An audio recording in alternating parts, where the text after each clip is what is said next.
একটা জিনিস বুঝতে পারছি না, বউকে যে 5,000 টাকা দিয়ে শাড়ি কিনে দিলাম, তো দুর্গা পুজোয় তো বলছে বৃষ্টি হবে, কাদা হয়ে যাবে।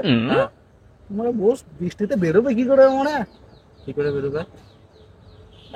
শাড়িটা, এই যে শাড়িটা পরলো, কুচিটা বাঁ হাতে করে ধরলো, ধরে এই যে ধরুন এখানে জল আছে, হ্যাঁ, কি করে বেরোবে? কি করে? তুললে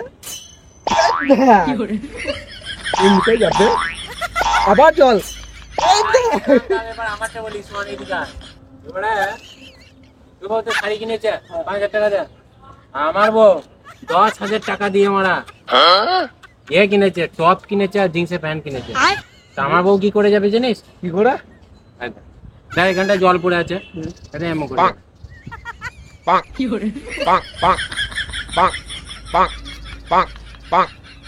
এটা এমন করে যাবে, বুঝলি?